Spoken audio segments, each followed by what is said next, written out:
Hello, welcome back to Cracking the Cryptic and a puzzle called Four Finger Death Punch by Jonesy. I mean, the name Killer Sudoku is a little violent, but Four Finger Death Punch, we're really getting there now. Now, in fact, Jonesy sent an earlier version of this puzzle, I think, to us called Five Finger Death Punch. I don't know. That sounds even more violent. But I haven't tried either. I can't wait to have a go at this. And we'll do the rules in a minute. Now, don't forget, on Patreon, we've got the wonderful, what's it called? It's called Caroline's Halloween Adventure. It's our patron reward puzzle for our Sudoku hunt for the month. It features a large number of Japanese sum Sudokus by the Paint by Numbers Institute, who consist of SM Marcus 100, Panthera, and The Asylum, and they are brilliant puzzles. They give you the payoff of a picture every time. They've been very popular both on Discord and in the comments received, and that's unsurprising. Good fun to be had on Patreon. There's always good fun to be had on Patreon, or on our streams, where we were streaming some of the puzzles we released on Patreon back in a couple of months ago when we reached 600,000 subscribers. Thank you so much to anyone who's ever pressed the subscribe button to this channel, because we are delighted to have so many come along with us for the ride in Variant Sudoku. We bring Variant Sudoku to you every day, and we believe we have brought more Variant Sudoku to the world than anybody else. Just in terms of views, that's got to be right. Anyway, thank you so much. If you followed the channel at all, do consider purchasing our apps, which are on links under the video. We have Line Sudoku. I'm going to allege that that's relevant to today's puzzle because I've had a sneak look at the rule set. And there's our merchandise and Sven Sudoku pad as well. Now, I am cunningly fighting a burst of hiccups, and let's see if I can get going without those. Right, let's do the rules of Jonesy's puzzle. So, normal Sudoku rules apply. 1 to 9 will go in every row, every column, and every 3x3 box. We have to draw a 1-cell wide loop that moves strictly orthogonally and doesn't branch or intersect itself. So it might be something like this. I've done this recently in another puzzle. It's moving orthogonally, so there's no diagonal moves in this loop. It's not allowed to touch itself even diagonally, so that would mean that it couldn't, for instance, do this, because there's a diagonal touch of itself there. Oh, the loop acts as a German whispers line. This is exactly the same as a loop I did recently, which also moved orthogonally and acted as a German whispers line. That was, don't tell me, that was in the puzzle with loop witch clues by Calvin Ball. And it was called Psst, I'm in the Loop. Wow, my memory is not as bad as I think sometimes. It's not as bad as I remember it being last time. Let's say that. Let's not say that because that's being stupid, but anyway. Now, there's more, obviously. We've got some circles. Oh, the German whispers line means that along the loop, let's say it went there, neighbouring digits, any two digits that neighbour each other, must have a difference of at least 5. A digit in a circle indicates how many times that digit must appear in circles. This is the counting circles rule. So if we had a 3 in a circle here, there would be at least 2 more circles with digits 3 in. Not at least, there would be exactly 2 more, because we would have to have 3 circles with 3 in. The circled digits, a circle digit also indicates how many of the up to 8 surrounding cells are on the loop. So for this circle, let's make that orange, and let's make these others blue. So that circle, the number in it, would be counting how many of the blue cells, the surrounding up to 8 cells, are on the loop. And that must work for all the circles, which are also counting circles. Circles are never on the loop. Okay, so those are the rules of Four Finger Death Punch. Do give it a try on the link under the video. I am going to start now. Let's get cracking. And let's colour the cells that are not on the loop. We've been told circles are never on the loop. Right, I'm going to want to make the loop green for German whispers. So let's try and make the other cells light grey for not on the loop. We'll try that. Now, what do we do next? Anybody got any ideas? Right, let's count the circles. That's always a good thing to do. Now we've highlighted them, they're quite easy to count. There's 10 of them. Now that could mean, right, here's a little trick about counting circles puzzles. The different digits that can appear in the circles add up to 10, now that we know there are 10 circles. How do I know that? Because, for instance, we looked at that 3 example when I was doing the rules. If 3 appeared in a circle, there would be 3 of the circles occupied by 3. And therefore, 3 would contribute 3 of the circles. So whatever other numbers we use contribute that number of circles. And therefore, the numbers that can go in the circles add up to 10. Now, I'm just going to aid memoir what those could be. I think those could be 1, 2, 3, 4. I think that's quite likely. But, well, okay, here, there's more to think about before I do that. Because, I mean, at the moment, yeah, forget doing that. Let's think about the fact that there are 3 different digits in row 2 in circles. So we're going to have to come up with a set of digits. Okay, I will aid memoir that. 1, 2, 3, 4 is possible, almost likely.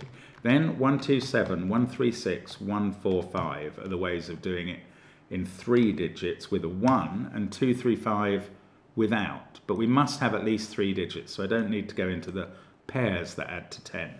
Now, 7 looks impractical and is indeed impossible. What is the minimum number of repeat digits, the maximum number of repeat digits in these circles?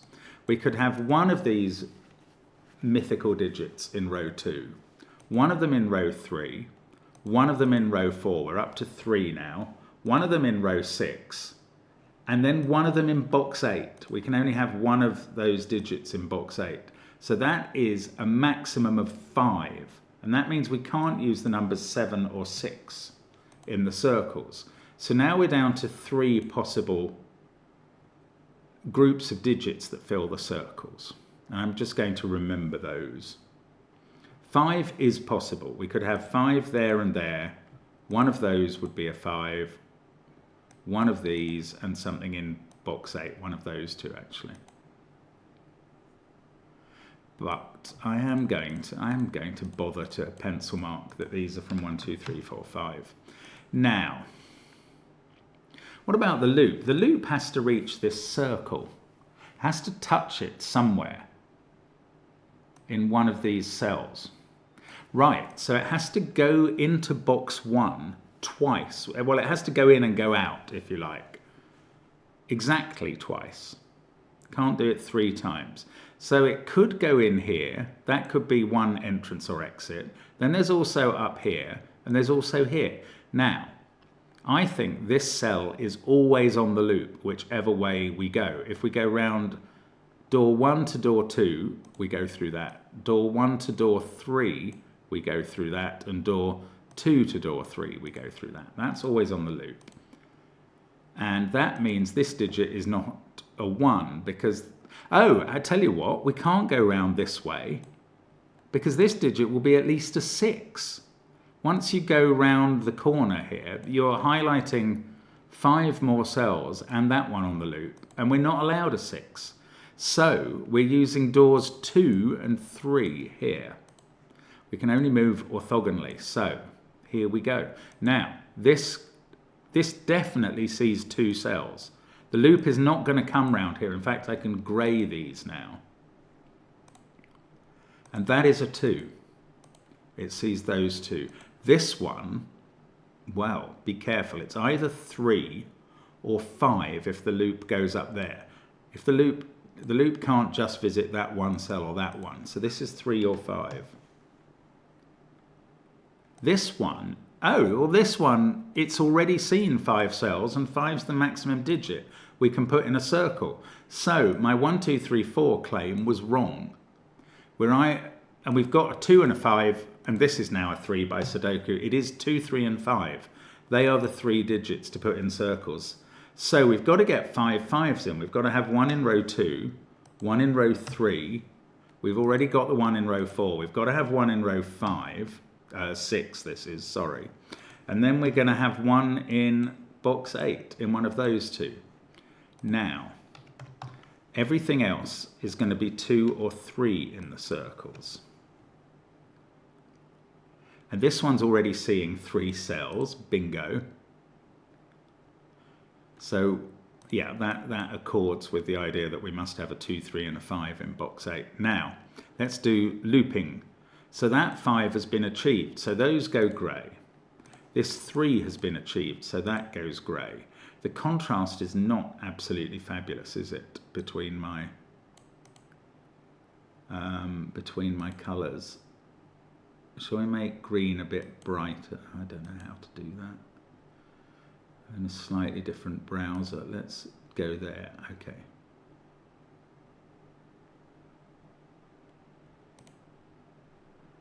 How do I accept that? I'm not sure. Maybe it's done it already. Is green a bit brighter now? That's about as bright as I can get it. Okay, so we've got a bit more contrast. Right, the loop is going there. The loop comes down to here now to get out. This is going to need 5 cells. That's going to need 5 cells. This is only 3, so they're grey. Now now we can't go into that, or the loop would go there to die.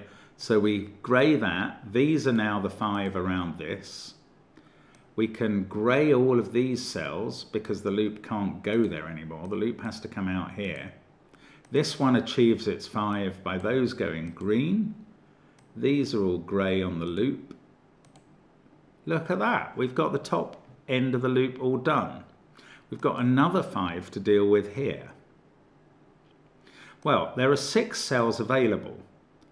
So I think you can leave out either that one or that one. Does that mean all of these have to be on the loop? This does, because otherwise you'd have those 4 and that one where the loop would die. So that's on the loop. This does, because otherwise these would be on the loop and it would touch itself diagonally. This one needs... Oh, maybe this one doesn't need the loop. It could be those 3 and those 2. Separate bits. Okay, so I don't know. This one needs the loop because otherwise that's on the loop and is a dead end. There we go. So that's some of them done. Now, this is already touching 2 cells. Oh, we can do the doors thing again. We either go through that door or we go through this door. But if we go through this door, this digit would need to be a 5 at least. Probably much more. So we don't go through this door. We go through this door with the loop. That is now a 3. This is a 2, 5 pair.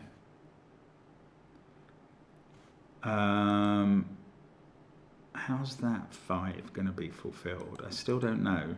That 3, though, we can colour everything else around it grey. That's grey. This thing can't be a 5 now because it's only got 4 available cells.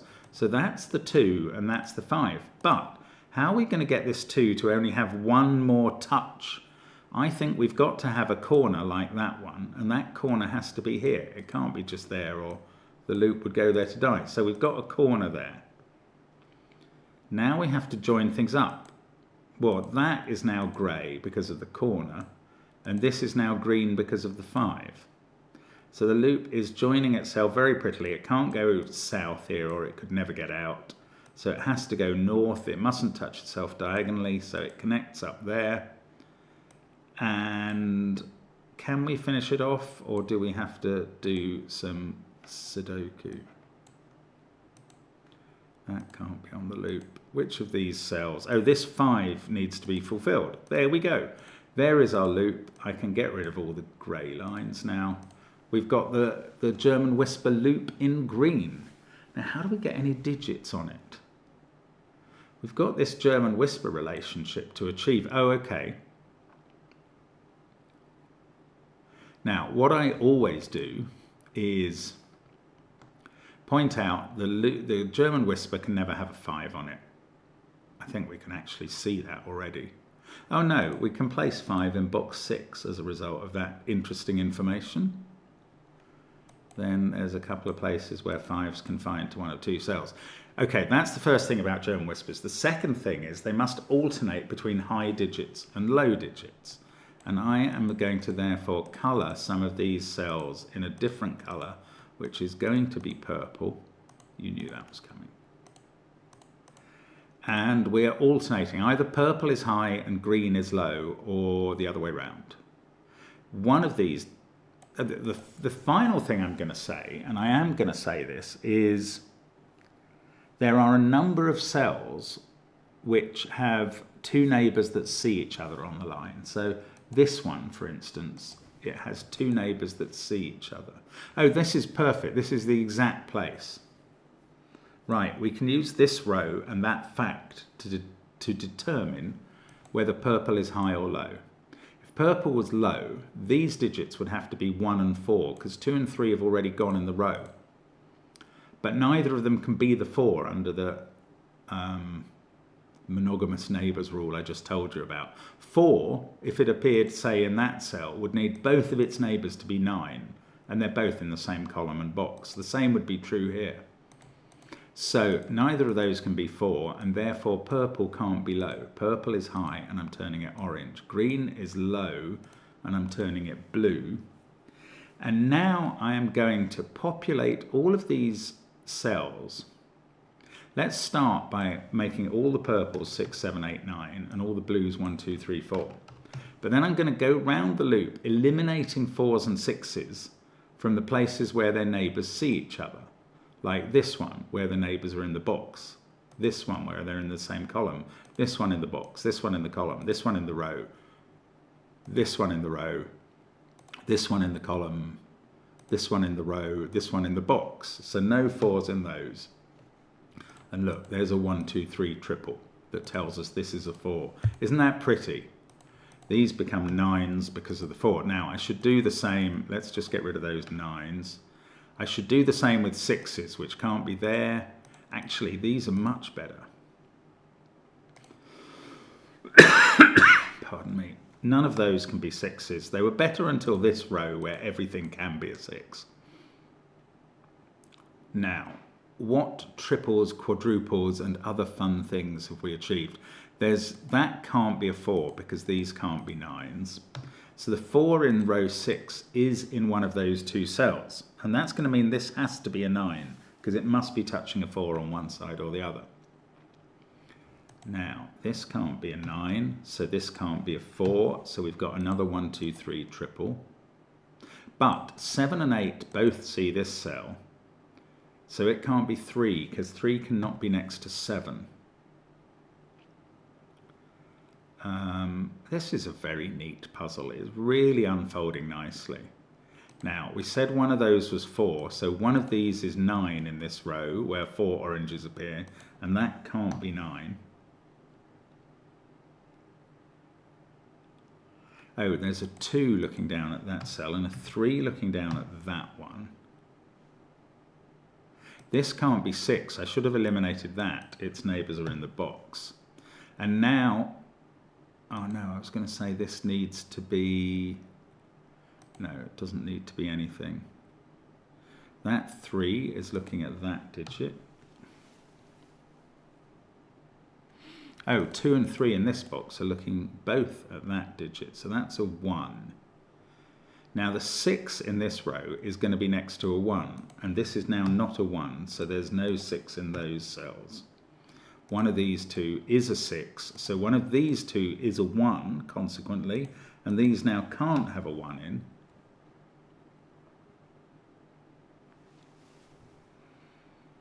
And how are we doing on digits? I don't really know after that. This is 2 or 3.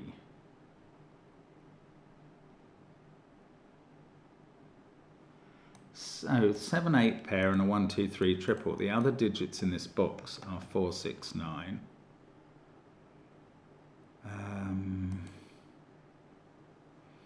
I'm looking for more pairs and triples, not really finding them immediately.